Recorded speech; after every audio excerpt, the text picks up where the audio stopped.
2004లో భారతదేశాన్ని వణికించిన సునామీ వేలాది ప్రాణాలను బలి తీసుకుంది. సముద్ర తీరంలోని ఎన్నో ప్రాంతాలు పూర్తిగా ధ్వంసమయ్యాయి. కానీ అదే సముద్రం ఒడ్డున ఉన్న ఒక ఆలయాన్ని మాత్రం ఆ సునామీ తాకలేకపోయిందని చెప్తారు. ఇది యాదృచ్ఛికమా లేక దైవ మహిమ? ఆ ఆలయం తమిళనాడులోని తిరుచెందూర్ శ్రీ సుబ్రహ్మణ్య స్వామి ఆలయం. సముద్ర తీరానికి అతి దగ్గరగా నిర్మించబడిన ఈ ఆలయం భగవాన్ మురుగన్కు అంకితమైన 6 పవిత్ర క్షేత్రాలలో రెండవది.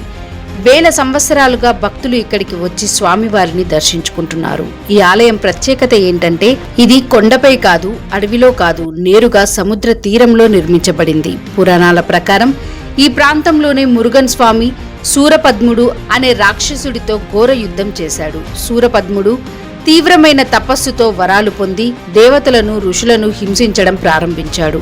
అతని అహంకారం రోజురోజుకు పెరిగిపోయింది. చివరకు దేవతలందరూ పరమశివుణ్ణి ప్రార్థించగా శివుని దివ్య తేజస్సు నుంచి జన్మించిన కుమారస్వామి మురుగన్ యుద్ధానికి సిద్ధమయ్యాడు. రోజుల తరబడి సాగిన ఆ మహాసంగ్రామం చివరకు తిరుచెందూర్ సముద్ర తీరానికే చేరుకుంది.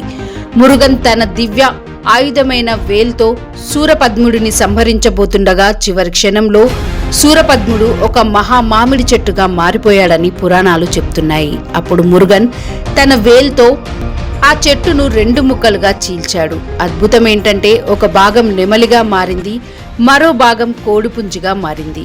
శరణు కోరిన సూరపద్ముని మురుగన్ క్షమించి నెమలిని తన వాహనంగా, కోడిపుంజును తన పతాక చిహ్నంగా స్వీకరించాడని స్కంద పురాణం వివరిస్తుంది. అందుకే ఈ ఆలయంలో నెమలి, కోడి చిహ్నాలకు ప్రత్యేక ప్రాధాన్యత ఉంది. ప్రతి సంవత్సరం జరిగే సూర సంహారం ఉత్సవంలో ఈ యుద్ధాన్ని వేలాది మంది భక్తుల సమక్షంలో నాటక రూపంలో ప్రదర్శిస్తారు. ఈ వేడుకను చూసేందుకు ప్రపంచం నలుమూలల నుంచి భక్తులు వస్తుంటారు. ఇప్పుడు అందరినీ ఆశ్చర్యపరిచే విషయం ఏంటంటే 2004 హిందూ మహాసముద్ర సునామీ.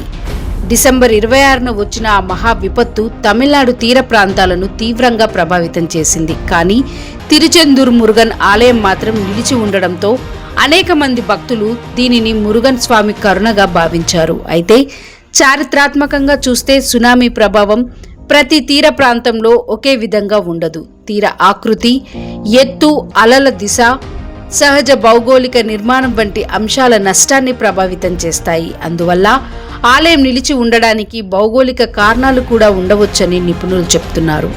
భక్తుల దృష్టిలో మాత్రం ఇది మురుగన్ స్వామి మహిమకు నిదర్శనం. ఇంకో ఆశ్చర్యకరమైన విషయం ఏంటంటే ఈ ఆలయం సముద్రం పక్కనే ఉన్నప్పటికీ ఇక్కడ నాజికినరు అనే చిన్న పవిత్ర బావిలో తీయని నీరు లభిస్తుంది. ఉప్పు నీటి సముద్రానికి కొన్ని అడుగుల దూరంలోనే మంచినీరు ఉండడం భక్తులను ఆశ్చర్యానికి గురిచేస్తుంది. సముద్రం ముందు నిలిచిన ఆలయం రాక్షస సంహారం జరిగిన పవిత్ర స్థలం. సునామీ తర్వాత మరింత ప్రసిద్ధి చెందిన క్షేత్రం తిరుచెందూర్ మురుగన్ ఆలయం నిజంగా ఎన్నో రహస్యాలను తనలో దాచుకుంది. ఈ కథలో మీకు అత్యంత ఆశ్చర్యం కలిగించిన విషయం ఏది? కామెంట్లో తప్పకుండా తెలియజేయండి. ఇలాంటి మరిన్ని దేవాలయాల రహస్యాల కోసం NAF మిస్టరీ ఛానల్ను సబ్స్క్రైబ్ చేయండి.